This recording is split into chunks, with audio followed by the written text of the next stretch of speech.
진성그룹 본사 40층. 거대한 통유리창이 서울의 스카이라인을 병풍처럼 두르고 있었다. 회의실 내부는 값비싼 자재로 마감되었지만 그 공기는 얼음장처럼 차가웠다. 긴 테이블 상석에 앉은 강태준 회장. 그는 30대 후반이라는 나이가 무색하게 대한민국 재계 서열 상위권인 진성그룹을 완벽히 장악하고 있었다. 그의 맞춤형 수트는 한치의 오차도 없었고 주변을 압도하는 냉정한 눈빛은 감히 누구도 그와 시선을 맞추지 못하게 만들었다. 지금 이 순간에도 태준은 자신의 권력을 만끽하고 있었다. 신규 바이오테크 회사 인수에 관한 보고가 이어지는 중이었다. 한 임원이 조심스럽게 인수가의 리스크에 대해 언급하자 태준의 입가에 차가운 미소가 걸렸다. 그는 서류를 보지도 않고 그 임원을 빤히 응시했다. 목소리는 낮았지만 회의실 전체를 울릴 만큼의 위압감이 실려 있었다. 박 이사 자네는 지금 내 결정에 의문을 제기하는 건가? 아니면 자네의 무능을 인정하는 건가? 회의실의 온도가 몇 도는 더 내려간 듯했다. 박 이사는 식은땀을 흘리며 고개를 숙였다. 태준은 만족스러운 듯 다시 시선을 정면으로 돌렸다. 그에게 반대 의견이란 존재하지 않았다. 오직 복종과 효율만이 그가 원하는 전부였다. 그는 자신의 제국이 완벽하게 통제되고 있다고 믿어 의심치 않았다. 그 어떤 변수도, 그 어떤 위협도 감히 이 40층의 유리벽을 뚫고 들어올 수 없다고 확신했다. 하지만 그가 몰랐던 것은 가장 거대한 변수가 이미 1층 로비에 도착해 있다는 사실이었다. 진성그룹의 1층 로비는 거대한 대리석과 강철로 이루어진 성체와 같았다. 높은 천장과 엄격한 보안 시스템은 방문객들을 위축시켰다. 정적이 감도는 그곳에 자동문이 열리며 이질적인 두 인형이 들어섰다. 한 여자와 그 여자의 손을 잡은 작은 아이였다. 여자는 잠시 멈춰서서 로비 중앙에 새겨진 거대한 진숭 로고를 올려다보았다. 5년 만이었다. 모든 것을 버리고 떠났던, 아니 쫓겨났던 이곳에 다시 발을 디딘 것이다. 그녀의 이름은 서지우. 5년 전 강태준의 아내였던 여자. 하지만 지금 그녀의 모습에서는 과거의 그림자를 찾아볼 수 없었다.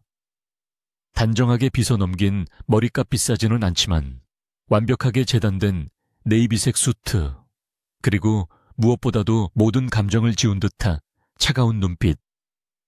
그녀는 더 이상 태준의 그늘 아래서 떨던 약한 여자가 아니었다. 그녀의 걸음걸이는 당당했고 그녀의 등은 꼿꼿했다. 그녀의 손을 잡은 내 살빼기 여자아이는 낯선 환경에도 불구하고 울거나 보채지 않았다. 아이는 호기심 어린 눈으로 높은 천장을 두리번거릴 뿐이었다. 아이의 이름은 강아리. 지우가 태준과 이혼한 직후 홀로 낳은 아이였다. 그리고 그 작은 얼굴은 놀라울 정도로 강태준의 어린 시절을 빼닮아 있었다. 날카로운 눈매와 굳게 담은 입술까지도. 로비 안내데스크의 보안팀장이 이 낯선 모녀를 발견했다. 그는 예리한 눈으로 지우를 위아래로 훑어보았다. 방문증이 없는 외부인이었다. 그가 정중하지만 단호한 목소리로 다가와 물었다. 어떻게 오셨습니까? 방문 예약을 하셨나요? 그는 이 건물의 철저한 보안을 책임지는 베테랑이었고 지우의 차림새에서 즉각적인 위협을 느끼지는 못했지만 그녀의 눈빛에서 묘한 위화감을 느꼈다. 지우는 보안팀장을 천천히 돌아보았다. 그녀의 시선은 조금의 흔들림도 없었다. 강태준 회장님을 만나러 왔습니다. 그녀의 목소리는 로비의 대리석처럼 차갑고 단단했다. 보안팀장은 미간을 좁혔다. 회장을 아무나 만날 수 있는 것이 아니었다. 회장님은 지금 중요한 회의 중이십니다. 예약 없이는. 그의 말이 차에 끝나기도 전에 지우가 말을 잘랐다. 제 이름은 서지우입니다. 그녀는 5년 전 이 건물을 드나들던 자신의 옛 신분을 굳이 밝히지 않았다. 그럴 필요가 없었다. 없었다. 대신 그녀는 보안팀장의 눈을 똑바로 바라보며 말했다. 강태준 회장에게 전하세요. 5년 전에 버렸던 물건이 아주 중요한 이자를 붙여서 돌아왔다고. 그녀의 목소리에는 조롱이나 분노가 아닌 오직 차가운 확신만이 담겨 있었다. 보안팀장은 당황했다. 이런 식의 방문객은 처음이었다. 버렸던 물건이라는 기묘한 표현과 여자의 당당한 태도에 그는 순간적으로 어떻게 대응해야 할지 판단이 서지 않았다. 그는 급히 인이어를 눌러 비서실과 통신을 시도했다. 1층 로비에 서지우 씨라는 분이 회장님 면담을 요청하고 있습니다. 특이사항입니다. 로비의 모든 직원들과 방문객들의 시선이 조용히 이쪽을 향하기 시작했다. 한편 40층 회의실, 태주는 막 회의를 끝내고 자리에서 일어서려던 참이었다. 모든 것이 그의 뜻대로 결정되었고 이제 남은 것은 점심 식사뿐이었다. 그때 그의 개인 비서가 다급한 표정으로 회의실 문을 열고 들어왔다. 태주는 자신의 완벽한 일정이 방해받았다는 사실에 불쾌감을 느끼며 비서를 노려보았다. 무슨 일이지 내가 회의 중에는. 비서는 땀을 뻘뻘 흘리며 보고했다. 회장님, 죄송합니다. 1층 로비에 서지우 씨가 와 있습니다. 그 이름이 불리는 순간 태준의 얼굴이 미세하게 굳어졌다. 서지우. 그가 5년 전 완벽하게 지워버렸다고 생각했던 이름이었다. 그는 그녀가 감히 이곳에 나타날 것이라고는 상상조차 하지 못했다. 뭐라고? 그 여자가 여길 왜 와? 비서가 거의 울상이 되어 대답했다. 그게 그냥 막무가내로 회장님을 만나야겠다며. 그리고 아이가 함께 있습니다. 태준의 미간이 더욱 좁혀졌다. 아이그는 지우가 돈이 떨어져서 자신을 협박하러 온 것이라 순간적으로 판단했다. 당장 보안팀을 시켜서 쫓아내. 감히 진성 로비에서 소란을 피우다니. 필요하면 경찰을 불러. 태주는 짜증스럽게 손을 내저으며 개인 집무실로 향했다. 하지만 비서가 다급하게 그의 앞을 막아섰다. 회장님, 그게 상황이 조금... 로비에 다른 방문객들도 많고 그 여자가... 비서가 말을 더듬자 태준의 인내심이 바닥을 드러냈다. 뭐야? 그가 소리치자 비서가 마침내 쏟아냈다. 아이의 얼굴이 회장님과 너무 닮았습니다. 태준의 모든 동작이 그 자리에서 얼어붙었다.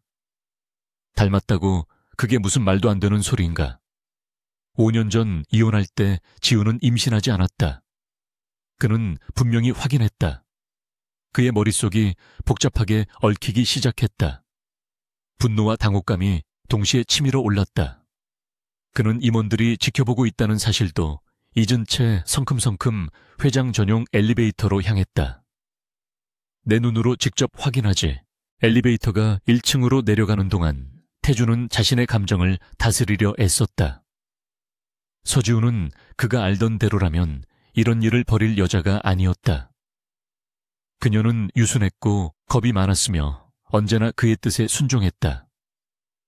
하지만 지금 로비에서 소란을 피우고 있다는 그 여자는 그가 알던 서지우가 아닌 것 같았다. 아이라는 단어가 그의 머릿속을 맴돌았다. 대땡 하는 소리와 함께 엘리베이터 문이 1층 로비에서 열렸다. 태주는 위압적인 기세로 로비 중앙을 향해 걸어나갔다. 로비의 모든 시선이 그에게 집중되었다. 그리고 그는 보았다. 로비 한가운데 수많은 직원들 속에서 꼿꼿이 서 있는 서지우를. 그리고 그녀의 손을 잡고 자신과 똑같은 눈으로 자신을 올려다보고 있는 작은 아이를. 태주는 그 자리에 우뚝 멈춰 섰다. 그의 시선은 지우를 지나쳐 곧바로 아이에게로 향했다. 비서의 말이 맞았다. 저 아이는 의심할 여지 없이 자신의 피를 물려받은 아이였다. 너무나도 명백한 증거가 그의 눈앞에 있었다. 그는 자신의 완벽했던 세계에 거대한 균열이 생기는 소리를 들었다. 수많은 인수합병과 정적들의 공격에도 흔들리지 않았던 그였지만 지금 이 순간만큼은 아니었다. 지우는 태준을 향해 천천히 걸어왔다. 그녀의 하이힐 소리가 대리석 바닥을 또렷하게 울렸다. 그녀는 태준의 몇 걸음 앞에서 멈춰 섰다. 5년 만에 마주한 전 남편. 대한민국을 호령하는 제왕. 하지만 지우의 눈에는 두려움 대신 차가운 연민이 어렸다. 그녀는 태준의 당황한 얼굴을 잠시 감상하듯 바라보았다. 오랜만이네요, 강태준 씨. 지우가 먼저 입을 열었다. 그녀의 목소리는 5년 전보다 훨씬 낮고 단단해져 있었다. 태준은 겨우 정신을 차리고 지우를 노려보았다. 그의 목소리는 분노로 잠겨 있었다. 서지우, 이게 무슨 짓이야. 이 아이는 누구지? 그는 자신의 목소리가 떨리고 있다는 것을 깨닫지 못했다. 지우는 대답 대신 자신의 옆에 선 아이의 어깨를 부드럽게 감싸 안았다. 아이는 태준의 위압적인 기세에도 불구하고 지우의 뒤에 숨지 않았다. 아이는 그저 호기심 어린 눈으로 태준을 관찰하고 있었다. 마치 자신을 닮은 낯선 어른을 평가하듯이. 지우는 아이의 머리를 쓰다듬으며 태준에게 다시 시선을 고정했다. 그녀의 입가에 5년 만에 처음으로 옅은 미소가 떠올랐다. 그것은 승자의 미소였다. 소개할게요. 당신이 그토록 원하지 않았던 하지만 당신이 결코 부정할 수 없는 존재. 지우는 아이를 한 걸음 앞으로 내세웠다. 인사해, 아리야. 이 사람이 내 아빠야. 순간 로비의 모든 공기가 멈춘 듯 했다. 강태준은 자신의 귀를 의심했다. 아빠. 그 단어가 그의 뇌리를 강타했다. 그는 지우와 아이를 번갈아 쳐다보았다. 그의 완벽한 제국 진숭의 심장부에서 그는 5년 전 자신이 버렸던 여자와 존재조차 몰랐던 자신의 딸에 의해 완벽하게 허를 찔리고 말았다. 태준은 수년 만에 처음으로 혼란이라는 감정을 느꼈다. 강태준은 자신의 전용 엘리베이터 문이 닫히는 순간 애써 유지하던 냉정한 가면을 구겨버렸다. 그의 숨소리가 거칠어졌다. 40층 집무실로 돌아오는 짧은 시간 동안 그의 머릿속은 로비에서 본 그 아이의 얼굴로 가득 찼다. 자신을 쏙 빼닮은 그 눈. 그것은 부인할 수 없는 강씨 가문의 표식이었다. 서주. 감히 그 여자가 자신이 완벽하게 지워버렸다고 생각했던 그 여자가 이런 식으로 자신의 뒤통수를 칠 줄은 몰랐다. 그는 집무실 문을 거칠게 열고 들어가 가장 먼저 윤 이사를 호출했다. 진숭그룹의 법무팀과 보안팀을 총괄하는 윤 이사는 태준의 가장 충실한 수족이자 해결사였다. 그는 태준의 그림자처럼 움직이며 모든 더러운 일을 처리해왔다. 윤 이사가 숨을 고르며 집무실에 들어섰을 때 태준은 이미 분노를 갈무리하고 차가운 이성을 되찾은 후였다. 그는 창밖을 내다보며 낮은 목소리로 물었다. 상황은 파악했겠지. 윤 이사는 땀을 닦으며 고개를 숙였다. 네, 회장님. 1층 로비에 모든 CCTV 영상을 확보했고 보안팀장에게는 함구령을 내렸습니다. 서지우 씨는 아이와 함께 건물을 떠난 것으로 확인됩니다. 태준은 천천히 몸을 돌렸다. 그의 눈빛은 맹수처럼 번뜩였다. 그 여자가 뭘 원하는지 알아내. 아니, 알아낼 필요도 없겠지. 돈이겠지. 태준은 5년 전에 서지우를 기억했다. 그녀는 똑똑했지만 유순했고 진숭의 재무팀에서 일할 때도 자신의 야망을 드러내기보다는 묵묵히 제 몫을 해내는 스타일이었다. 태준은 그녀의 그런 점을 이용했다. 그녀의 능력을 이용해 내부 정보를 파악했고 그녀의 순종적인 성격을 이용해 완벽한 아내 트로피로 삼았다. 그리고 쓸모가 다했을 때 그는 그녀를 버렸다. 5년 동안 조용히 쥐 죽은 듯이 살던 여자가 왜 하필 지금 나타났을까? 태준이 혼잣말처럼 중얼거렸다. 그는 최고급 가죽 소파에 몸을 깊숙이 묻었다.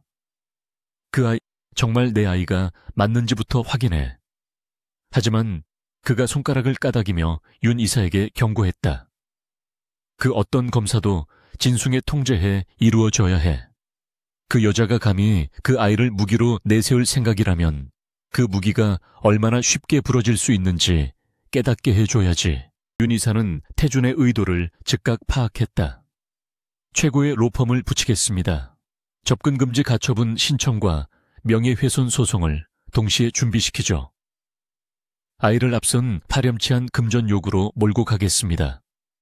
여론전에서도 우리가 압도적으로 유리합니다. 태준은 만족스러운 듯 고개를 끄덕였다. 그에게 서지우는 여전히 5년 전 그가 마음대로 주무를 수 있었던 힘없고 순진한 여자일 뿐이었다. 그는 자신의 오만함이 곧 그의 발목을 잡을 것이라는 사실을 깨닫지 못했다. 한편 태준의 집무실에서 멀지 않은 서울의 한적한 오피스텔. 그곳은 서지우가 지난 몇 주간 공들여 마련한 임시 거처이자 작전 기지였다. 겉보기에는 평범한 주거 공간이었지만 안쪽 방 하나는 고성능 컴퓨터와 보안 장비로 가득 차 있었다. 아리는 거실에서 조용히 그림책을 보고 있었고 지우는 방금 샤워를 마치고 편안한 옷으로 갈아입은 채였다. 진숭의 로비에서 보였던 얼음장 같은 모습은 사라지고 그녀의 얼굴에는 깊은 피로와 복잡한 상념이 어렸다. 5년 전 그녀가 이혼 서류에 도장을 찍고 도망치듯 떠났을 때 그녀는 태준의 모든 것을 증오했다. 하지만 그녀가 정말로 두려워했던 것은 태준의 권력이 아니라 그가 발견한 진실 때문이었다. 그녀는 태준의 서재에서 우연히 블루버드라는 이름의 파일을 발견했다. 그 파일 안에는 진숭그룹의 거대한 비자금 흐름과 정관계 로비 리스트가 빼곡히 담겨 있었다.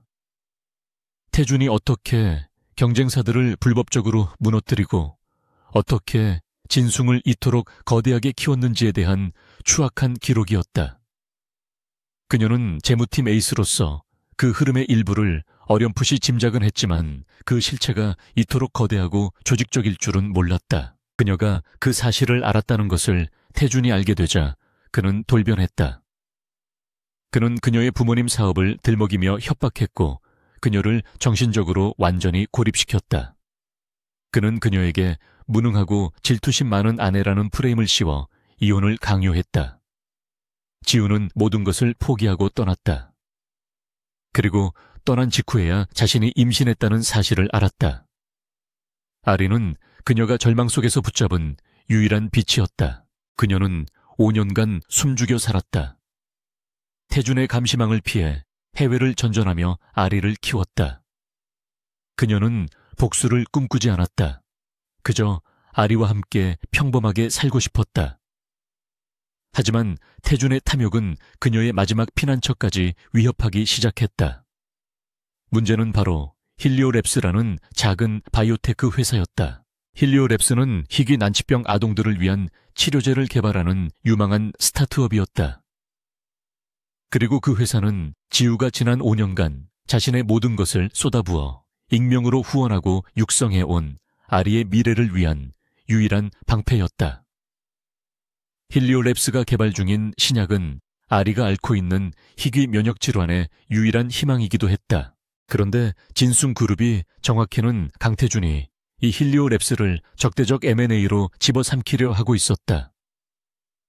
태준은 힐리오랩스의 기술력이 진숭바이오의 주가를 띄울 호재라고만 생각했지. 그 회사가 서지우와 연결되어 있다는 것은 꿈에도 몰랐다. 그는 힐리오랩스의 핵심 기술 특허를 빼앗기 위해 불법적인 자금 동원과 압력을 행사하고 있었다. 바로 그 블루버드의 자금이었다. 지우는 더 이상 물러설 곳이 없었다. 태준은 5년 전 그녀의 삶을 짓밟았고 이제 그녀의 딸이 살아갈 유일한 희망마저 짓밟으려 하고 있었다. 그녀가 진숭 로비에 나타난 것은 충동적인 복수심 때문이 아니었다. 그것은 아리를 지키기 위한 5년간 치밀하게 준비한 전쟁의 서막이었다. 그녀는 태준이 자신을 5년 전의 약한 여자로 기억하고 있다는 것을 알았다. 그리고 그것이 그녀의 가장 강력한 무기가 될 것이었다. 태주는 윤 이사로부터 첫 번째 보고를 받았다. 서지우는 현재 국내에 특별한 자산이 없는 것으로 파악됩니다. 작은 오피스텔에 월세로 거주 중이며 금융 기록도 미미합니다. 윤 이사는 지우를 쉽게 제압할 수 있을 것이라 확신하며 보고를 이어갔다. 아마도 양육비를 명목으로 거액을 뜯어내려는 속셈인 것 같습니다. 지금 바로 내용 증명을 발송하고 언론에 불순한 의도를 가진 전체호라는 이미지를 심겠습니다. 태주는 입꼬리를 올렸다. 역시나 그의 예상이 맞았다.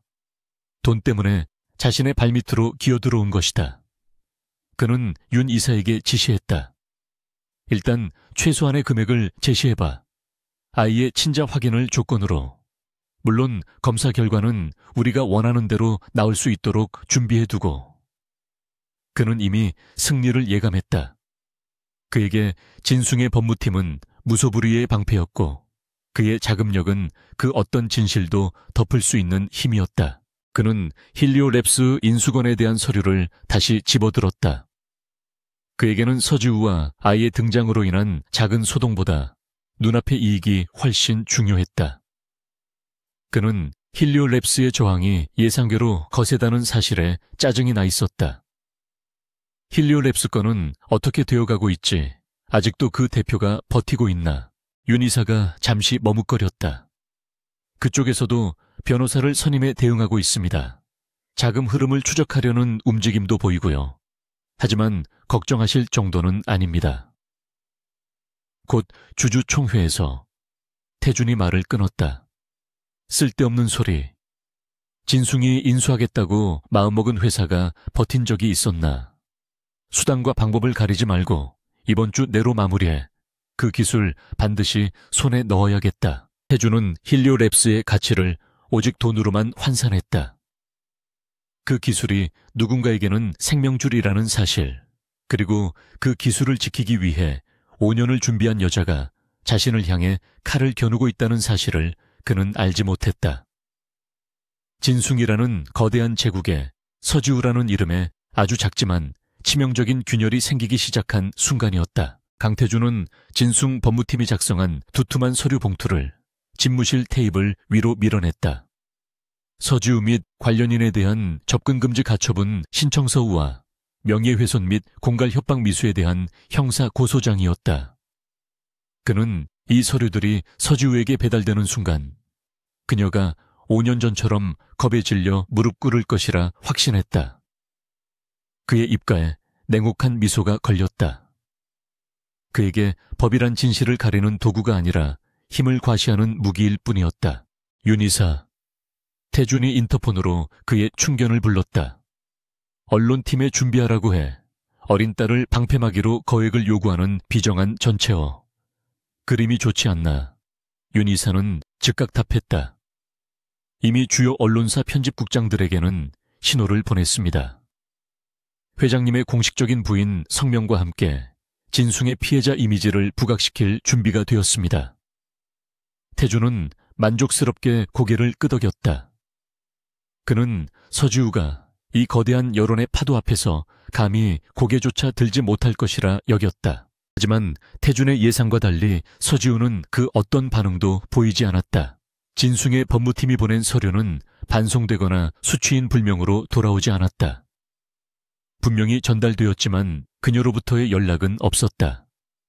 항복도 방역도 심지어 분노의 전화 한 통조차 없었다. 이 기묘한 침묵은 윤 이사를 다소 불안하게 만들었지만 태주는 이를 충격으로 인한 마비라고 일축했다. 그는 그녀가 지금쯤 어두운 오피스텔 방구석에서 울고 있을 것이라 상상했다. 태주는 서지우라는 사소한 문제를 머릿속에서 지웠다. 그의 관심은 오직 힐리오랩스 인수에 쏠려 있었다. 그는 윤 이사에게 힐리오랩스의 완강한 저항에 대해 질책했다. 도대체 일개 스타트업 하나 처리하지 못해서 쩔쩔매는 이유가 뭔가 자금이 부족해, 아니면 법무팀 변호사들이 무능해. 그는 힐리오랩스가 진숭의 막대한 자금력과 법률 공세에도 불구하고 버티고 있다는 사실 자체를 모욕으로 받아들였다. 같은 시각 서지우는 자신의 오피스텔에서 노트북 화면을 응시하고 있었다. 태준이 보낸 법률 서류들은 이미 스캔되어 그녀의 보안 폴더에 저장된 후였다. 그녀는 그 협박성 문구들을 하나하나 읽어보았지만 그녀의 표정에는 어떤 동요도 없었다. 태준은 5년 전과 조금도 변하지 않았다. 힘으로 찍어 누르고 여론으로 매장하고 돈으로 입을 막는 방식.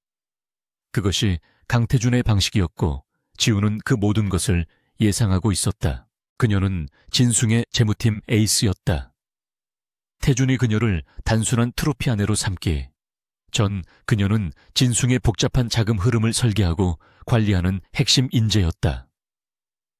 그녀는 태준의 블루버드 펀드가 어떻게 조성되었는지, 그 검은 돈이 어떻게 세탁되어 진숭의 성장 동력으로 둔갑했는지 알고 있었다.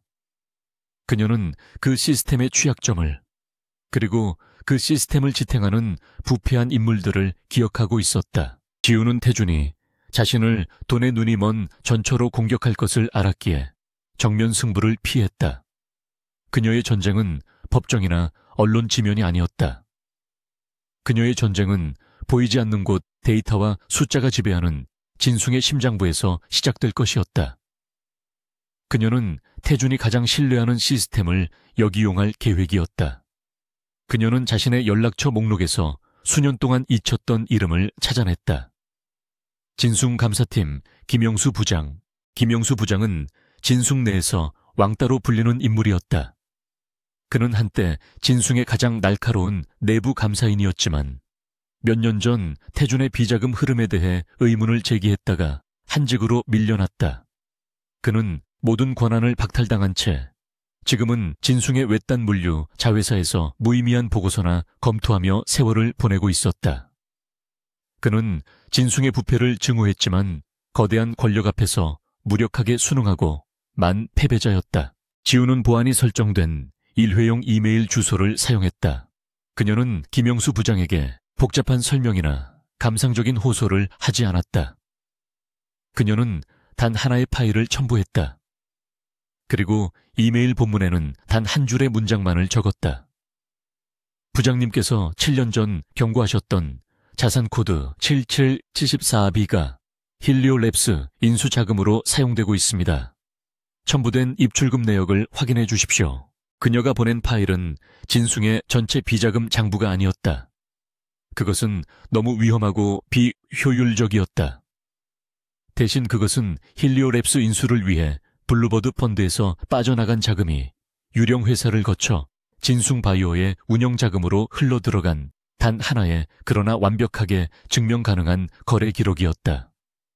그것은 김영수 부장만이 그 의미를 알아볼 수 있는 작지만 치명적인 단서였다. 경기도 외곽의 진숭 물류센터.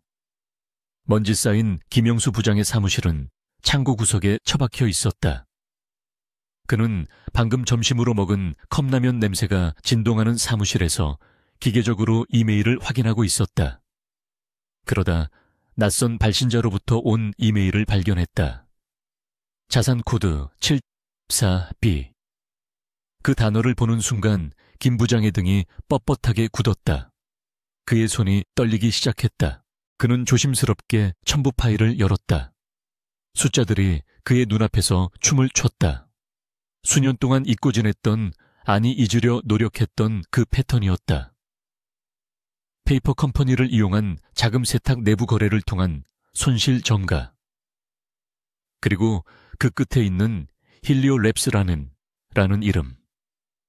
그는 이 작은 파일 하나가 강태준이 쌓아 올린 제국을 무너뜨릴 수 있는 시작점이라는 것을 본능적으로 깨달았다. 김 부장은 수년간 죽은 듯이 살아왔다.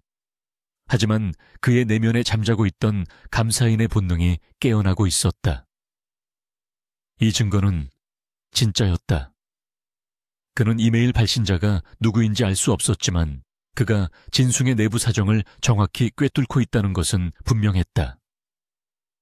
김 부장은 망설였다. 이 파일을 여는 순간 그는 다시 강태준이라는 거대한 괴물과 싸워야 했다. 하지만 동시에 그는 이대로 눈을 감는다면 평생 자신을 용서할 수 없을 것임을 알았다. 그는 조용히 자신의 개인 USB를 컴퓨터에 연결했다. 그는 자신의 모든 감사 기술을 동원해 지우가 보낸 파일의 진위 여부를 재검증하기 시작했다. 그는 진숭의 내부망에 자신이 접근할 수 있는 가장 낮은 수준의 권한을 이용해 그 거래 기록의 편린들을 교차 검증했다. 몇 시간 후 그는 확신했다. 이것은 조작된 것이 아니었다. 이것은 진숭의 아킬레스건이었다.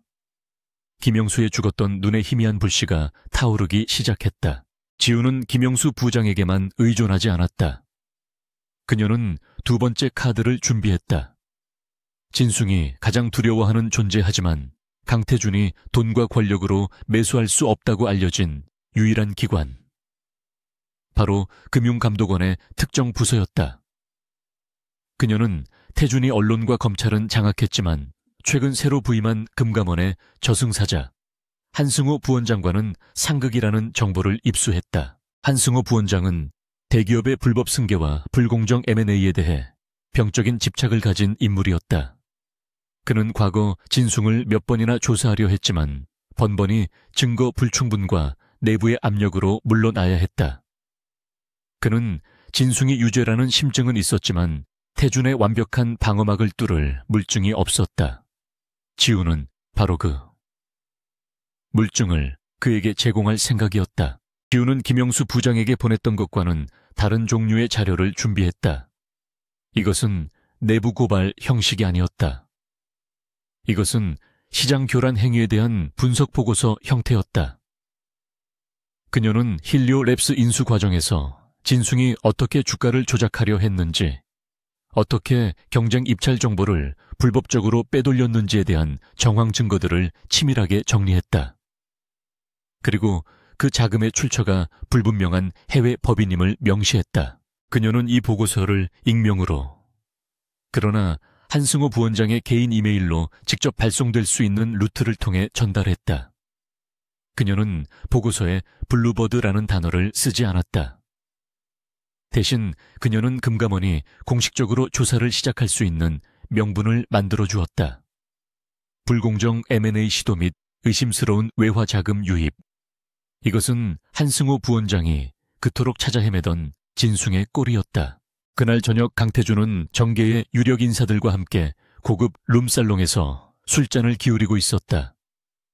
힐리오랩스 인수는 순조롭게 진행되고 있었고 서지우라는 불청객은 곧 처리될 골칫거리일 뿐이었다.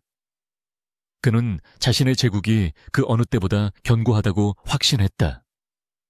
그의 휴대폰이 진동했지만 그는 확인하지 않았다. 지금은 이 유쾌한 자리를 즐길 시간이었다. 하지만 진동은 멈추지 않았고 결국 윤 이사로부터 다급한 문자 메시지가 도착했다. 태준은 짜증스럽게 메시지를 확인했다. 긴급, 금감원 금융감독원에서 힐리오 랩스 인수 건 관련 자료 요청, 불공정 거래 행위 혐의. 태준의 미간이 좁혀졌다. 금감원 하필 이 타이밍에 그는 단순한 정기조사일 것이라 애써 생각했다. 그는 윤 이사에게 적당히 처리해라고 답장을 보내려던 참이었다. 그때 두 번째 메시지가 도착했다. 추가 보고, 감사팀 김영수 부장이 진숭바이오의 최근 5년간 자금 집행 내역에 대한 정기감사를 요청했습니다. 명목은 물류 비용 절감 방안 보고서 작성입니다. 태준은 술잔을 내려놓았다. 김영수 그 좌천된 늙은이가 감히 두 개의 사소한 보고, 하나는 외부의 정기조사, 하나는 내부에 쓸데없는 감사 요청. 태준은 이 두 사건이 서로 연결되어 있다는 것을, 그리고 이 모든 것의 배후에 자신이 충격으로 마비되었을 것이라 조롱했던 서지우가 있다는 것을 꿈에도 생각하지 못했다. 그는 여전히 자신의 거대한 권력만을 믿고 있었다. 진숭이라는 거대한 배에 밑바닥에 보이지 않는 균열이 생기기 시작한 것을 그는 알지 못했다. 강태준의 집무실에는 얼음 같은 분노가 감돌았다. 금융감독원의 자료 요청은 일상적인 수준이 아니었다. 그들은 정확히 힐리오랩스 인수자금의 해외 송금 내역을 요구했다. 그것도 진숭이 자금 세탁을 위해 거쳐가는 유령 법인의 이름까지 거론하면서 말이다. 이것은 단순한 조사가 아니었다. 누군가가 정확한 답을 알려주고 찔러보는 것이었다. 태주는 처음으로 자신의 완벽한 통제 시스템에 균열이 생겼음을 직감했다. 윤 이사. 태준의 목소리는 낮았지만 그 안에 담긴 살기는 숨길 수 없었다. 금감원에 자료를 흘린 놈이 누군지 알아내. 그리고 감사팀의 김영수, 그 늙은 여우가 왜 갑자기 움직이는지도. 윤 이사는 식은땀을 흘리며 보고했다. 김영수 부장은 물류비용 절감이라는 명목으로 진숭바이오의 최근 3년 치지출 결의서를 모두 요구했습니다. 그 안에는 아시겠지만 힐리오랩스 관련 용역비로 위장된 자금 내역이 일부 포함되어 있습니다. 태주는 턱을 문질렀다. 두 개의 서로 다른 방향에서 날아온 화살이 정확히 한 지점, 힐리오랩스 의와 블루버드 펀드를 겨누고 있었다. 이것은 우연이 아니었다. 그는 진숭 법무팀이 보낸 고소장에도 묵묵부답인 서지우를 떠올렸다. 5년 전의 그녀라면 이쯤에서 겁을 먹고 울며불며 매달려야 했다. 하지만 지금의 침묵은 항복이 아니라 더 거대한 폭풍을 준비하는 자의 고요함이었다. 서지우, 그 여자가 한 짓이야. 태준이 마침내 결론을 내렸다. 그는 자신이 그 여자를 너무 얕봤다는 사실에 치욕감을 느꼈다. 5년 동안 숨어 지내며 칼을 갈고 있었던 것이다. 재무팀 에이스였던 그녀의 능력을 그리고 진숭의 내부 사정을 속속들이 알고 있다는 사실을 간과했다. 그는 자신의 가장 큰 약점을 아는 적을 스스로 만들어냈던 것이다. 그의 분노는 이제 멸시에서 차가운 사리로 바뀌었다. 그는 즉시 윤 이사에게 지시를 내렸다. 그 여자가 감히 내 돈줄을 건드려 좋아. 그렇다면 그 여자의 돈줄부터 말려버리지. 그는 법적인 절차 따위는 무시했다. 진숭과 거래하는 모든 은행에 압력을 넣어 서지우 명의의 모든 계좌를 동결시켜. 소송이 걸려있다는 핑계는 법무팀에서 만들어낼 테니 당장 신용카드 한 장 쓸 수 없게 만들어. 태주는 그녀가 돈 한 푼 없이 비참하게 무너지는 모습을 상상했다. 그것만으로는 부족했다. 언론팀은 뭐 하고 있어? 당장 기사 터뜨려. 진숭그룹 전치엔 안주인 4살 딸 앞세워 수백억 원 요구. 최대한 자극적으로. 그녀가 감히 바깥 출입조차 할 수 없도록 사회적으로 매장시켜. 태주는 그녀가 쌓아올린 모든 것을 무너뜨리기로 작정했다. 법적, 재정적 압박과 동시에 여론을 이용해 그녀를 완전히 고립시키려는 것이었다. 태준의 공격은 거기서 멈추지 않았다. 그는 자신의 사설 정보팀을 불렀다. 그 여자가 사는 오피스텔 24시간 감시해. 누구를 만나는지 어딜 가는지 전부 보고해. 하지만 그의 눈이 번뜩였다. 들키는 걸 두려워하지 마. 오히려 그녀가 감시당하고 있다는 걸 알게 해. 공포심을 심어주는 거야. 4살짜리 딸과 함께 있는 여자가 얼마나 버틸 수 있을지 보자고. 이것은 명백한 협박이자 심리전의 시작이었다. 지우는 동네마트 계산대 앞에서 잠시 멈춰 섰다. 그녀가 내민 카드가 거래 정지 상태라는 메시지가 떴다.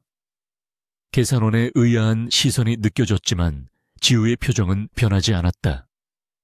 그녀는 다음 카드를 꺼냈지만 결과는 마찬가지였다. 강태준이 움직이기 시작한 것이다. 예상했던 바였다. 그녀는 당황하는 대신 지갑에서 현금 몇 장을 꺼내 조용히 계산을 마쳤다. 그녀는 이런 상황을 대비해 항상 충분한 현금을 여러 곳에 분산시켜 두었다. 집으로 돌아오는 길 지우는 아리의 손을 꼭 잡았다. 오피스텔 입구 낯선 검은색 세단이 시야에 들어왔다. 그 안에서 2명의 남자가 노골적으로 자신과 아리를 촬영하고 있었다. 태준의 개들이었다. 아리가 낯선 차를 가리키며 물었다. 엄마, 저 아저씨들은 누구야? 지우는 아리의 눈을 가리지 않았다. 대신 그녀는 아리의 눈을 맞추며 단호하게 말했다. 나쁜 사람들이야. 하지만 아리는 엄마가 꼭 지킬 거야. 걱정하지 마. 그날 밤 인터넷은 그녀에 대한 악의적인 기사들로 도배되었다. 진숭의 비정한 모정, 친자 확인 거부하는 전처의 속셈. 태준의 언론 플레이는 5년 전과 마찬가지로 저급하고 폭력적이었다. 그녀의 개인정보 일부가 노출되었고 오피스텔 주소까지 암시하는 댓글들이 달렸다. 5년 전이었다면 그녀는 이불을 뒤집어 쓰고 공포에 떨었을 것이다. 하지만 지금 그녀는 노트북 화면을 차갑게 응시할 뿐이었다. 태준의 모든 공격은 지우의 예상 범위 안에 있었다. 그녀는 그가 얼마나 비열하고 잔인하게 나올 수 있는지 누구보다 잘 알았다. 그리고 그녀는 그 모든 것에 대한 방패를 5년 동안 준비했다. 그녀는 태준이 자신의 계좌를 동결시킬 것을 알고 있었다. 그녀가 지난 5년간 해외에서 익명으로 투자하고 관리해온 자산은 진숭의 은행망이 닿지 않는 곳에 안전하게 숨겨져 있었다.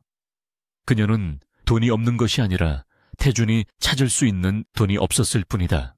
그녀는 즉시 준비해둔 두 번째 휴대폰을 들었다. 나 아테나다. 플랜 B 보안 프로토콜을 가동하지. 수화기 너머에서 간결한 대답이 돌아왔다. 알겠습니다, 보스. 가디언 팀이 5분 내로 현장에 도착합니다. 아테나는 그녀가 해외 금융계에서 익명으로 활동하며 얻은 코드 네임이었다. 그녀는 자신의 자산을 지키기 위해 그리고 아리를 지키기 위해 세계 최고 수준의 민간 보안업체를 고용해 두었다. 몇 분 후 오피스텔 입구에서 웅성거리는 소리가 들렸다. 태준이 보낸 개들 앞에 방탄조끼를 입은 건장한 남성 4명이 나타났다. 그들은 진숭의 정보원들보다 훨씬 더 전문적이고 위압적이었다. 가디언 팀의 리더가 태준의 부하들에게 정중하지만 단호하게 경고했다. 이 건물은 현재 GSS 시큐리티의 보호를 받고 있습니다. 의뢰인에 대한 추가적인 접근 및 촬영은 명백한 불법 행위로 간주 즉시 법적 조치에 들어가겠습니다. 태준의 부하들은 당황했다. 저들은 단순한 경호원이 아니었다.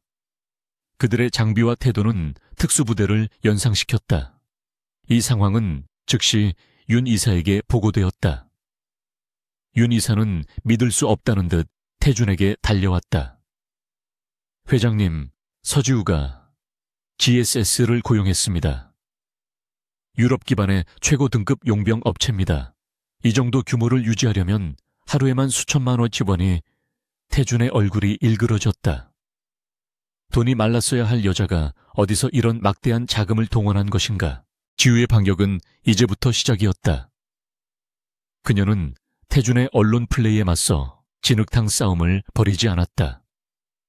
대신 그녀는 자신의 법률 대리인을 통해 전공법을 택했다.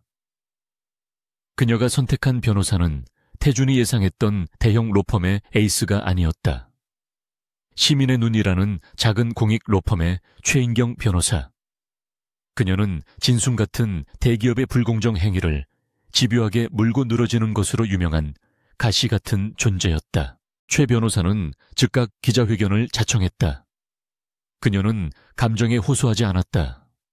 대신 진숭 측이 유포한 기사들을 심각한 2차 가해로 규정했다. 그리고 진숭이 서지우의 계좌를 불법적으로 동결시킨 금융거래법 위반 정황을 포착했다고 발표했다.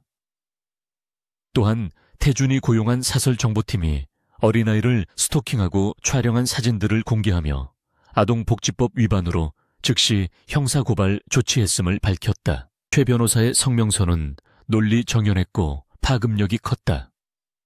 진숭그룹은 현재 진행 중인 금융감독원의 불공정 M&A 조사에 대한 대중의 시선을 돌리기 위해 한 모녀를 비열하게 공격하고 있습니다. 진실은 법정에서 가려질 것입니다. 진숭은 언론 뒤에 숨지 말고 금감원의 조사에 성실히 임하십시오. 그녀는 태준의 가정사 프레임을 기업 범죄 프레임으로 완벽하게 뒤바꾸어 버렸다. 태주는 자신의 집무실에서 최 변호사의 기자회견 영상을 보며 치를 떨었다. 그가 던진 모든 덫은 서주의 방패에 막히거나 오히려 역으로 그를 겨누는 부메랑이 되어 돌아왔다. 계좌 동결은 그녀의 자금력을 끊지 못했고 감시는 아동학대라는 범죄가 되었으며 언론 플레이는 금감원 조사의 정당성만 부각시켜 주었다. 그는 자신이 5년 전의 약한 여자가 아닌 모든 것을 잃고 다시 태어난 냉혹한 전략가와 싸우고 있음을 깨달았다. 태주는 자신이 코너에 몰리고 있음을 느꼈다. 금감원의 조사는 진숭바이오의 서버를 압수수색할 단계로 넘어가고 있었다. 김영수 부장은 내부 감사 자료를 실수로 금감원 조사팀에게 넘길 준비를 하고 있었다.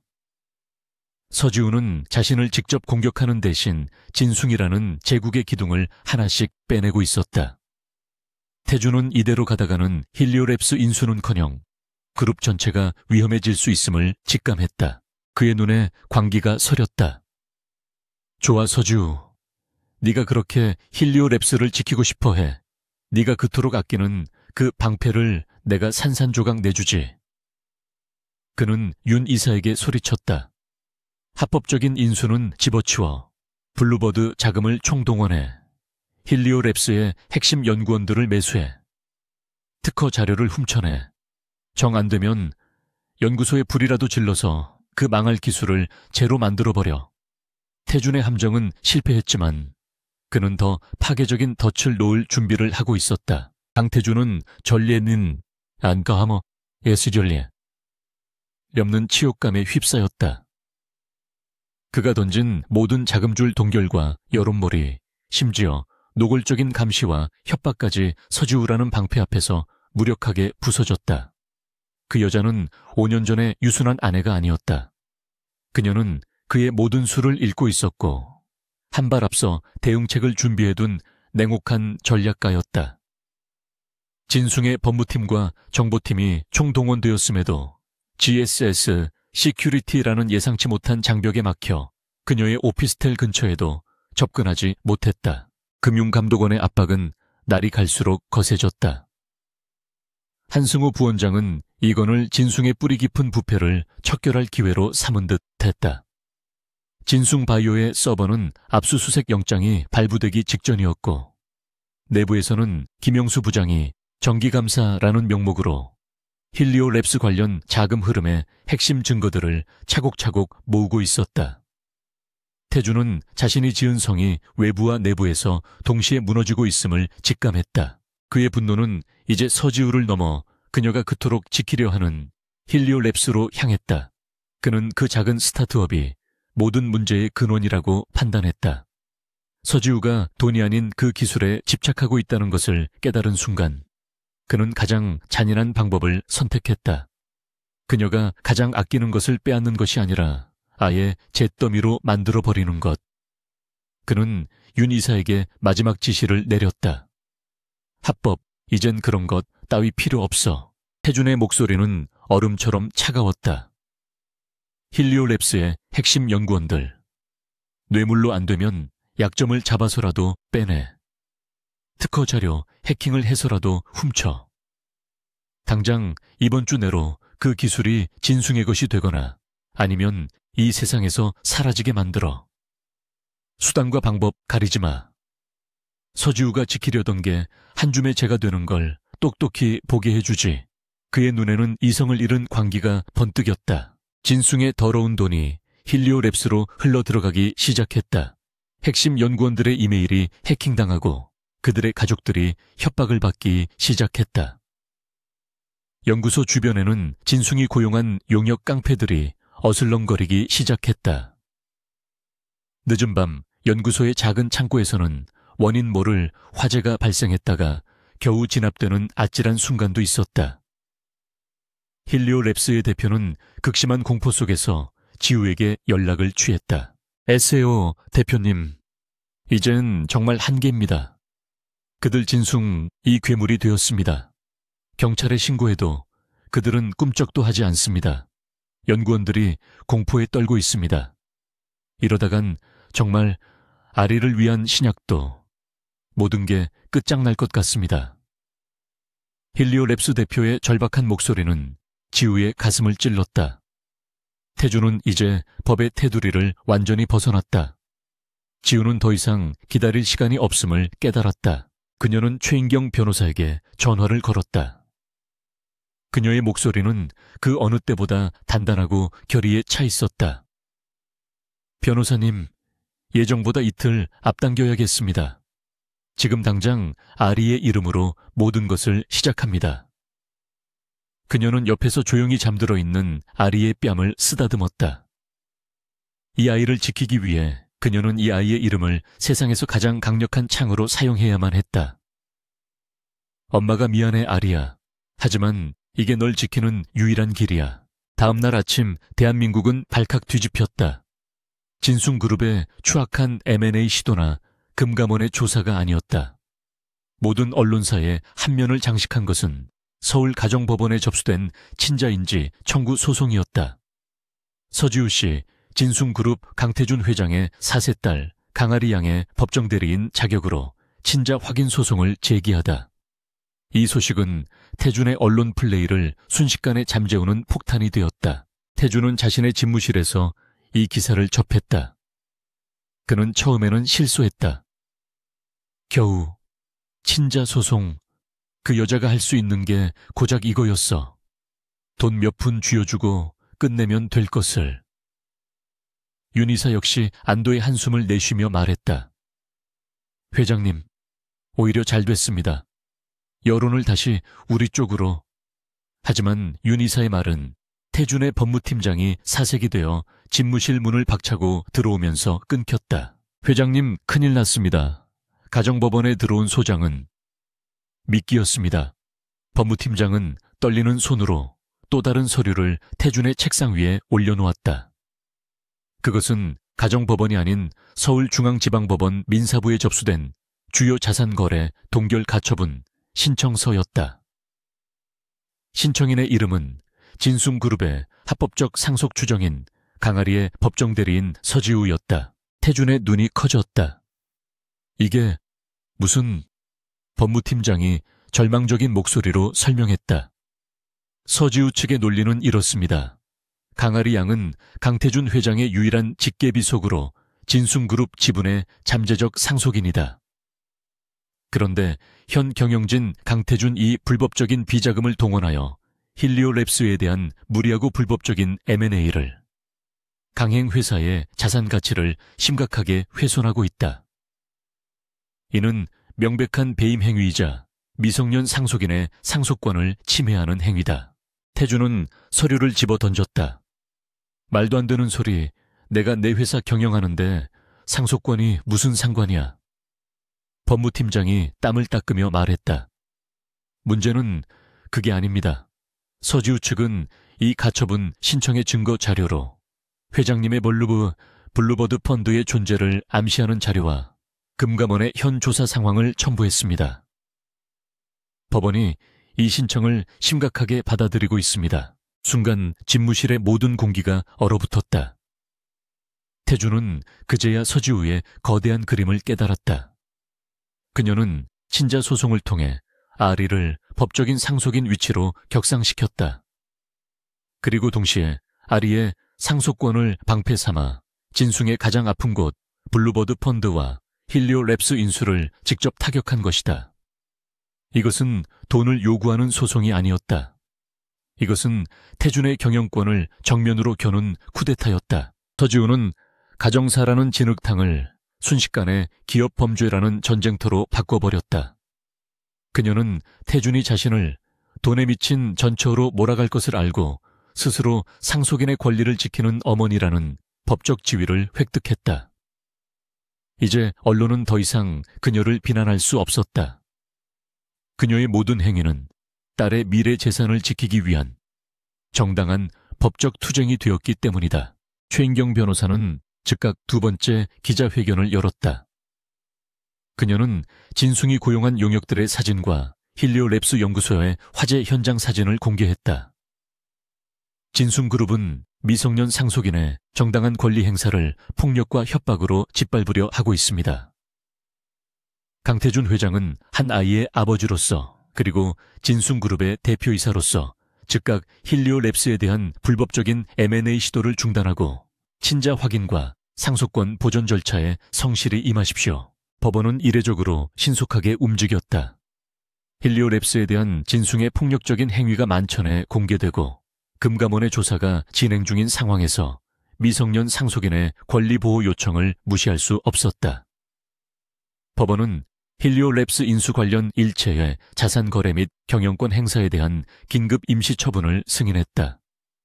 강태준의 모든 계획이 서지우가 5년간 준비한 아리의 이름이라는 단 하나의 카드 앞에서 공식적으로 동결되었다. 태준은 자신의 집무실에서 거울을 향해 유리잔을 집어 던졌다. 서지우, 서지우. 그의 포효가 40층을 울렸다. 그는 5년 전 자신의 손으로 내쫓았던 그 여자가 이제 자신의 딸을 앞세워 자신의 목을 조르고 있다는 사실을 받아들일 수 없었다. 그는 자신의 가장 강력한 무기였던 진숭의 경영권을 자신의 피를 물려받은 내 살배기 딸에 의해 속박당한 최초의 CEO가 되었다. 전쟁은 이제 막다른 골목에 다다르고 있었다. 진숭그룹의 임시 주주총회장은 거대한 폭풍 전야와 같았다. 강태준이 법원에 힐리오랩스 인수 절차 중지, 임시 가처분 결정에 정면으로 불복하며 소집한 자리였다. 그는 이사회의 압도적인 의결과 주주들의 위임을 통해 법원의 결정을 무력화시키고 서지우가 감히 진숭의 경영권에 딴지를 걸 수 없도록 본때를 보여줄 생각이었다. 그는 여전히 자신의 제국이 철옹성이라 믿었고 이 사진 대부분은 그의 장학금이나 약점으로 묶여있는 충실한 노예들이었다. 태준은 단상 중앙에 섰다. 최고급 맞춤 수트가 그의 분노로 떨리는 몸을 감추고 있었다. 그는 마이크를 잡고 좌중을 둘러보았다. 불안감에 휩싸인 주주들과 그의 눈치만 살피는 임원들. 존경하는 주주 여러분, 오늘 이 불필요한 자리를 마련하게 되어 유감입니다. 그의 목소리는 낮았지만 회의장 전체를 서늘하게 만들었다. 진숭은 지금 미래를 위한 중대한 기로에 서 있습니다. 힐리오랩스 인수는 우리의 신성장 동력입니다. 그는 서류를 내려치며 목소리를 높였다. 그런데 이 위대한 전진을 사사로운 감정에 휩싸인 한 여자가 가로막고 있습니다. 5년 전 이혼한 아내가 존재하지도 않았던 상속권을 주장하며 내 살배기 아이를 방패막이로 내세워 회사를 협박하고 있습니다. 태준은 서지우를 돈에 눈이 먼 꽃뱀으로 자신을 가정사의 비극적인 피해자로 묘사하는데 모든 연기력을 동원했다. 그의 지지 세력인 몇몇 이사들이 동조하는 듯 고개를 끄덕였다. 그때 주총회장의 육중한 뒷문이 열렸다. 모든 소음이 순간적으로 멈췄다. 서지우가 최인경 변호사와 함께 입장했다. 그녀는 태준이 예상했던 검은색 상복 같은 옷이 아닌 당당하고 전문적인 인상을 주는 차콜 그레이 색상의 수트를 입고 있었다. 그녀의 뒤에는 GSS 시큐리티의 경호원들이 최소한의 거리를 유지한 채 따랐다. 그녀는 수백 명의 시선에도 아랑곳하지 않고 강아리님 법정대리인 명패가 놓인 맨 앞줄 좌석으로 향했다. 태준은 자신을 똑바로 응시하는 지우의 차가운 눈빛에 순간적으로 말문이 막혔다. 5년 전 자신의 고함 한 번에도 어깨를 움츠리던 여자가 아니었다. 저 눈은 자신을 동정하고 있었다.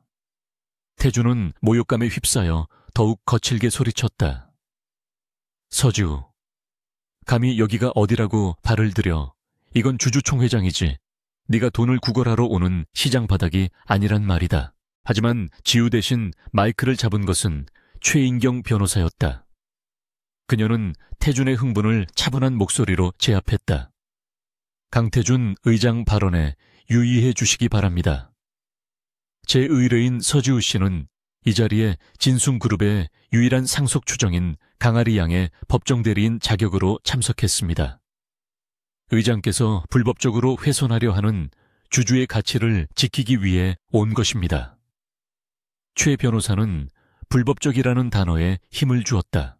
태준이 코웃음을 쳤다. 불법 감히 누가 누구에게 불법을 논하는가. 당장 저 여자들을 끌어내. 그가 보안 요원들에게 손짓했지만 GSS 경호원들이 한 걸음 앞으로 나서자 아무도 감히 움직이지 못했다. 그 순간 회의장 한쪽 구석에서 아무도 예상치 못했던 목소리가 들려왔다.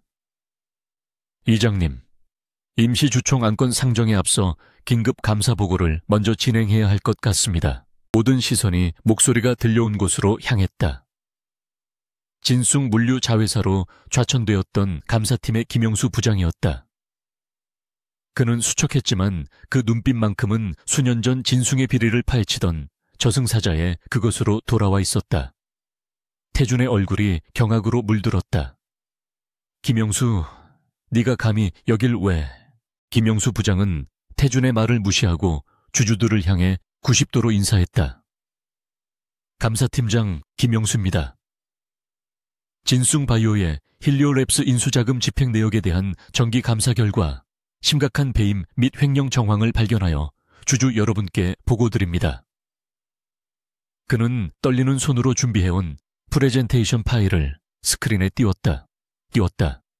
화면에는 거미줄처럼 얽힌 자금 흐름도가 나타났다. 보시는 바와 같이 힐리오랩스 인수자금으로 보고된 금액 중 최소 30%가 실체가 불분명한 해외 페이퍼 컴퍼니 블루버드 인베스트먼트로 흘러들어간 정황을 포착했습니다. 블루버드라는 단어가 스크린에 뜨는 순간 태준의 얼굴에서 핏기가 사라졌다. 그것은 그가 10년간 관리해온 비자금의 코드네임이었다. 오직 그와 윤희사 그리고 5년 전에 서지우만이 알고 있던 이름이었다. 김 부장의 보고는 계속되었다. 이 자금은 힐리오랩스의 주가를 교란하고 핵심 연구원들을 불법적으로 매수하며 심지어 연구소에 대한 물리적 위협을 가하는 용역 비용으로 사용되었습니다. 이것은 정상적인 M&A가 아니라 명백한 기업 범죄이며 주주들의 자산을 횡령한 행위입니다. 주주총회장은 순식간에 아수라장이 되었다. 비자금이라니 당장 설명해 강 회장. 태준은 이성을 잃었다. 그는 김영수 부장에게 달려들 듯 소리쳤다. 닥쳐, 저건 다 거짓말이야. 저 늙은이가 서주한테 돈을 받고 모함하는 거라고. 당장 저 마이크를 꺼. 하지만 때는 늦었다. 김 부장의 보고는 이미 생중계되고 있었고 회의장 밖에서는 금융감독원 한승호 부원장 팀이 이 모든 상황을 모니터링하고 있었다. 강태준 씨. 이번에는 서지우가 직접 마이크를 잡았다. 그녀의 목소리는 회의장의 모든 소음을 단숨에 잠재웠다. 그녀는 태준을 응시했다.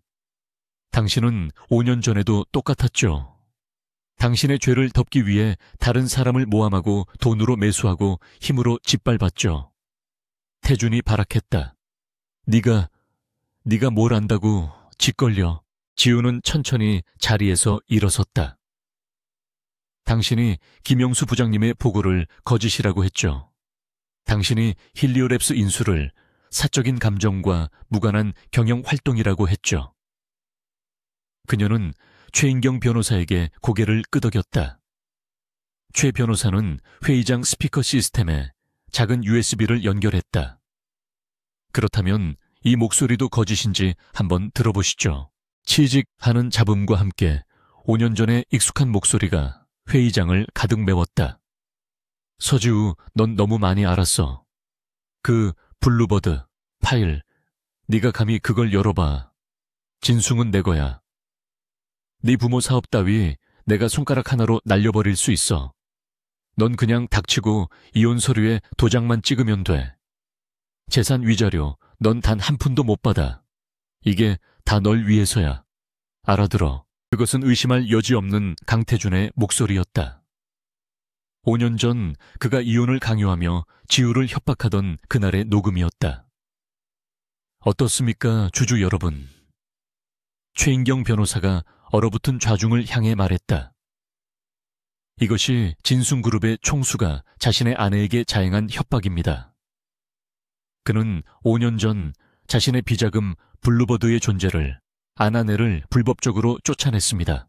그리고 지금 그는 그 비자금을 이용해 또 다른 범죄를 저지르고 있습니다. 모든 퍼즐이 맞춰졌다.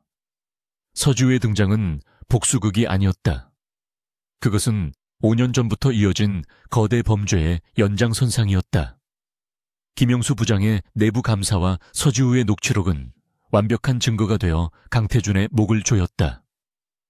태준은 단상 위에서 휘청거렸다. 그의 눈은 핏발이 섰고 그는 지우를 향해 손가락질하며 알아들을 수 없는 고함을 질렀다. 이게 다 내년 때문이야. 바로 그 순간이었다. 주주총회장의 모든 문이 동시에 열렸다. 쿵하는 소리와 함께 수십 명의 사람들이 쏟아져 들어왔다. 그들은 진숭의 보안 요원들이 아니었다. 그들은 서울중앙지검 특수부 검사들과 금융감독원 조사팀 직원들이었다. 그들의 선두에는 냉정한 표정의 한승호 부원장이 서 있었다. 그는 곧장 단상으로 걸어갔다. 한승호 부원장은 넋이 나간 태준의 어깨에 손을 올렸다. 그리고 그의 귓가에 하지만 회의장의 모든 마이크가 들을 수 있을 만큼 또렷하게 말했다. 강태준 씨, 특정경제범죄, 가중처벌 등에 관한 법률 위반 횡령, 배임, 자본시장법 위반, 그리고 불법자금 은닉 혐의로 긴급 체포합니다. 그는 태준에게 차가운 수갑을 내밀었다. 태준은 수갑을 멍하니 바라보았다. 자신이 쌓아 올린 왕국 자신의 발 아래 있던 모든 사람들 앞에서 그는 무너졌다. 카메라 플래시가 미친 듯이 터졌다. 그는 마지막 발악처럼 지우를 노려보았지만 지우는 그를 보고 있지 않았다. 그녀는 그저 창밖의 먼 하늘을 바라보고 있었다. 5년 동안 그녀를 짓눌렀던 거대한 악몽이 마침내 끝나는 순간이었다. 진숭의 왕국은 그렇게 가장 화려한 무대 위에서 가장 비참하게 무너져 내렸다. 강태준의 손목에 차가운 수갑이 채워지는 순간 진숭그룹의 왕국은 공식적으로 종말을 구했다. 수백 개의 카메라 플래시가 대한민국 최고 CEO의 굴욕적인 순간을 담기 위해 터져 나왔다. 주주들은 충격과 경악 속에서 웅성거렸고 일부는 강태준을 향해 고함을 질렀다. 내 돈, 사기꾼 한승호 부원장의 단호한 손에 이끌려 나가는 태준의 텅 빈 눈은 회의장 한가운데 꼿꼿이 서 있는 서지우에게 마지막으로 향했다. 그의 눈에는 분노도 후회도 아닌 오직 텅 빈 패배감만이 남아있었다. 서지우는 그 시선을 피하지 않았다. 5년간 그녀를 짓눌렀던 거대한 그림자가 마침내 걷히는 순간이었다. 그녀가 원했던 것은 승리가 아니었다. 오직 정의였고 딸 아리가 살아갈 세상을 위한 최소한의 안전장치였다. 최인경 변호사가 그녀의 어깨를 가볍게 감싸 쥐었다. 지우는 짧게 고개를 끄덕였을 뿐 어떤 기쁨의 표시도 하지 않았다.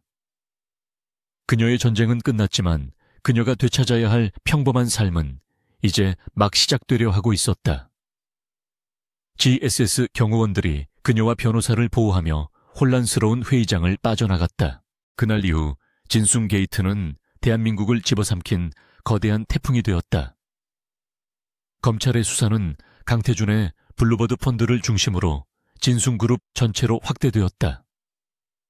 서지우가 제공한 5년 전의 녹취록과 김영수 부장이 확보한 내부 감사 자료는 스모킹 건이 되었다. 강태준이 지난 10년간 어떻게 정관계 인사들을 매수하고 경쟁사들을 불법적으로 짓밟으며 제국을 확장했는지가 만천에 드러났다. 진숭의 주가는 연일 폭락했고 진숭 신화는 진숭 사기극으로 전락했다. 강태준의 재판은 세기의 자야의 재판으로 불렸다. 진숭의 막강한 변호인단은 서지우가 제출한 5년 전 녹취록을 불법 녹음이라며 증거 채택을 막으려 애썼다. 그들은 지우가 이혼의 불리함을 뒤집기 위해 의도적으로 증거를 조작했을 가능성을 제기했다. 하지만 최인경 변호사는 이 녹음이 단순한 부부싸움이 아닌 블루버드 펀드라는 거대 범죄의 은폐를 위한 협박의 증거임을 입증했다. 이것은 사생활의 문제가 아니라 경제범죄의 증거입니다. 그녀의 외침이 법정을 울렸다. 검찰은 김영수 부장의 감사 자료와 금감원의 조사 결과를 교차 검증하며 태준의 자금 흐름을 완벽하게 재구성했다. 수백억 원의 비자금이 어떻게 진숭바이오로 흘러들어가 힐리오랩스 인수에 사용되었는지, 그리고 그 과정에서 어떻게 주가가 조작되었는지가 명백히 드러났다. 변호인단은 CEO의 포괄적인 경영상 판단이라 항변했지만 재판부는 경영 판단의 범위를 현저히 넘어선 명백한 불법 행위라고 일축했다. 태준은 법정에서조차 자신의 방어막이 무너지는 것을 속수무책으로 지켜봐야 했다. 법정에 선 강태준은 여전히 오만했다. 그는 자신의 모든 행위가 회사의 이익을 위한 경영 판단이었다고 주장했다. 그는 서지우가 개인적인 원한으로 자신을 모함했으며 김영수 부장 같은 무능한 직원들이 자신의 발목을 잡았다고 비난했다. 그는 단 한순간도 반성하는 기색을 보이지 않았다. 오히려 자신의 변호인단에게 저것들을 당장 횡령죄로 역고소하지 못하고 무얼 하느냐고 소리치며 법정 모독죄로 제지를 당하기까지 했다. 그의 오만함은 마지막 순간까지 그를 지배했다. 하지만 수백 페이지에 달하는 증거와 피해자들의 증언은 명백했다. 힐리오랩스 대표는 진숭의 용역 깡패들에게 협박당했던 사실을 눈물로 호소했고, 김영수 부장은 진숭 내부의 조직적인 은폐 시도를 담담하게 증언했다. 재판부는 이례적으로 신속하게 1심 판결을 내렸다. 피고인 강태준, 특정 경제범죄, 가중처벌 등에 관한 법률 위반 업무상 횡령 및 배임 증거인멸 교사. 죄질이 극히 불량하고 반성의 기미가 없어 징역 15년을 선고한다. 법정은 순간 정적에 휩싸였다. 강태준의 충실한 수족이었던 윤 이사 역시 법망을 피해가지 못했다. 그는 모든 불법적인 지시를 이행하고 증거를 인멸하려 한 혐의로 징역 5년을 선고받았다. 강태준의 몰락은 그가 쌓아 올린 부패한 피라미드의 완전한 붕괴를 의미했다. 진숭의 다른 임원들 중 일부도 사법 처리되었고 그룹은 사실상 공중분해될 위기에 처했다. 그들이 그토록 굳게 믿었던 진숭이라는 이름은 이제 주홍글씨가 되었다. 교도소에 수감된 강태준은 현실을 받아들이지 못했다. 그는 여전히 자신이 진숭의 회장이라고 믿었다. 그는 면회 온 변호사에게 당장 이사회를 소집해 서지우를 명예훼손으로 고소하고 금감원장을 직권남용으로 잘라라고 고함을 질렀다. 하지만 그의 앞에는 싸늘한 변호사의 사임 통보만이 놓여 있었다. 그는 자신이 모든 것을 잃었다는 사실을, 자신의 오만함이 자신을 감옥에 가두었다는 것을 죽는 날까지 깨닫지 못할지도 몰랐다. 강태준의 체포는 단순한 CEO의 구속이 아니었다. 그것은 대한민국 재계를 지배해온 황제 경영의 시대가 저물고 있음을 알리는 신호탄이었다. 언론은 연일 진숭 게이트웨어의 실체를 파헤쳤다. 서지우가 5년 전 진숭 재무팀에서 근무했다는 사실, 그리고 그녀가 강태준의 비자금 조성을 막으려다 쫓겨났다는 진실이 뒤늦게 밝혀졌다. 그녀는 복수의 화신이 아닌 최초의 내부 고발자로 재조명되기 시작했다. 진숭그룹의 주주 총회장 체포 사건은 시장에 즉각적인 충격을 주었다. 진숭과 관련된 모든 계열사의 주식은 거래 정지되었고 채권단은 긴급 회의에 들어갔다. 강태준이라는 왕이 사라진 왕국은 구심점을 잃고 표류했다. 정부는 진숭의 붕괴가 국가 경제에 미칠 파급 효과를 우려해 공적 자금 투입까지 거론했지만 여론은 싸늘했다. 부패한 오너 일가의 범죄에 국민의 세금을 쓸 수 없다는 목소리가 높았다. 결국 진숭그룹은 해체 수순을 밟았다. 진숭바이오와 건설 등 핵심 계열사는 해외 자본이나 경쟁사에 매각되었다. 강태준이 평생을 바쳐 쌓아 올린 제국은 그의 오만함과 탐욕으로 인해 한순간에 모래성처럼 무너져 내렸다. 직원들은 일자리를 잃었고 협력업체들은 연쇄 도산했다. 강태준 한 사람의 몰락은 그가 책임져야 할 수많은 사람들의 고통을 동반한 비극적인 결말이었다.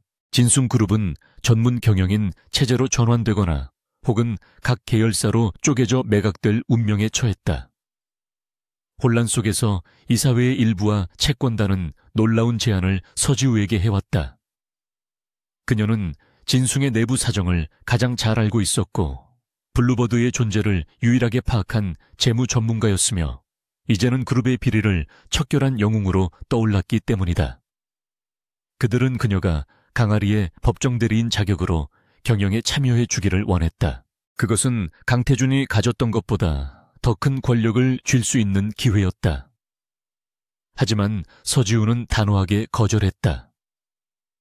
그녀는 최인경 변호사를 통해 공식 입장을 밝혔다. 저는 진숭의 경영권에 어떠한 관심도 없습니다. 제 목표는 권력이 아니라 정의였습니다. 강태준 회장이 불법적으로 축적하고 빼돌린 자산은 주주들과 피해자들에게 정당하게 돌아가야 합니다. 그녀는 자신이 진숭의 새로운 왕이 되는 것을 원치 않았다. 그녀는 그저 그 지독한 왕국을 끝내고 싶었을 뿐이다. 물론 그녀는 강아리의 권리를 포기하지 않았다. 강태준의 유죄 판결로 블루버드 펀드는 불법 자산으로 규정되어 국고로 환수되거나 피해자 보상에 쓰였다. 하지만 강아리가 받아야 할 정당한 상속 지분 강태준이 진숭을 세우기 전부터 가졌던 합법적 자산은 남아있었다.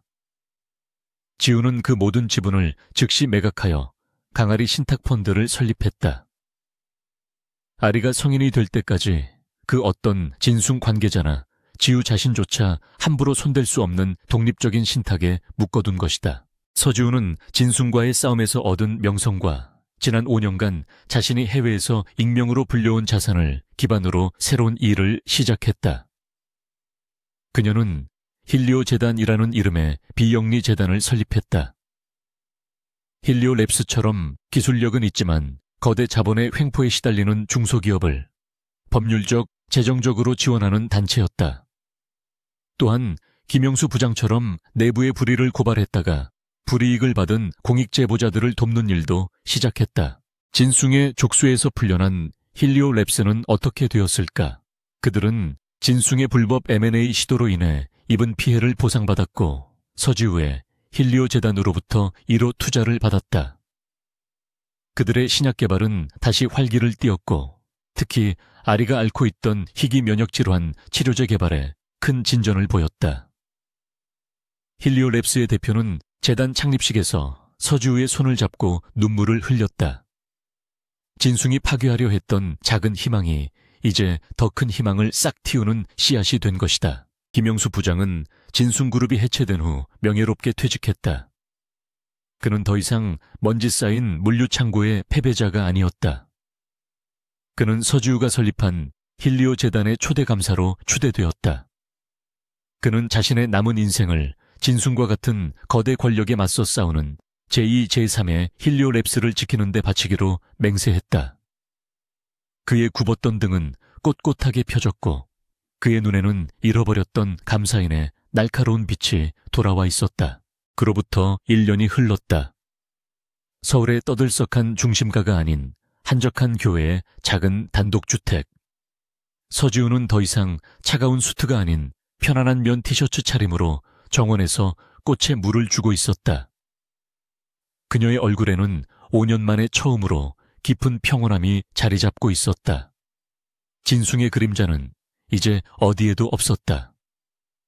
그녀는 아테나도 진숭의 안주인도 아닌 오직 서지우 자신으로 돌아와 있었다. 엄마 나비야, 5살이 된 아리가 잔디밭을 뛰어다니며 외쳤다. 아리는 힐리오 랩스의 꾸준한 치료 덕분에 눈에 띄게 건강해져 있었다.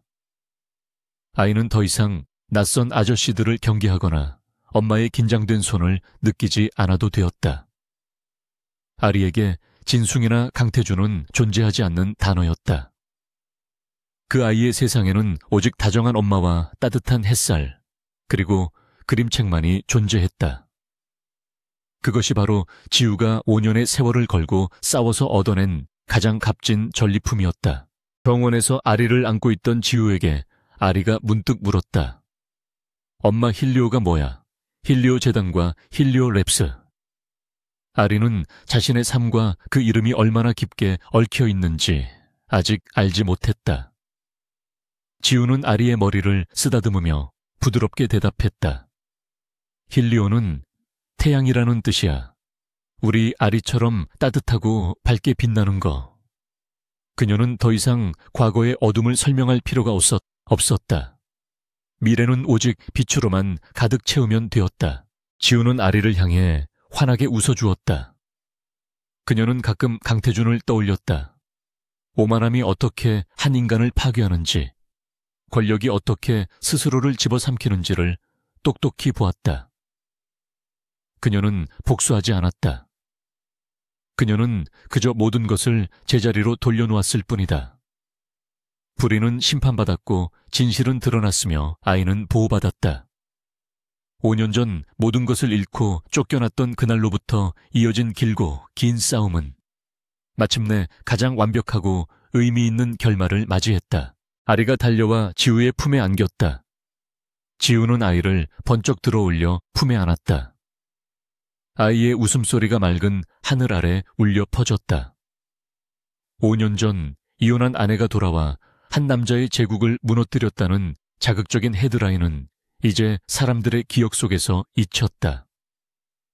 하지만 한 여자가 자신의 딸을 지키기 위해 세상과 맞서 싸웠고 마침내 평화를 되찾았다는 진실만이 남아 따뜻한 햇살처럼 모녀를 감싸고 있었다.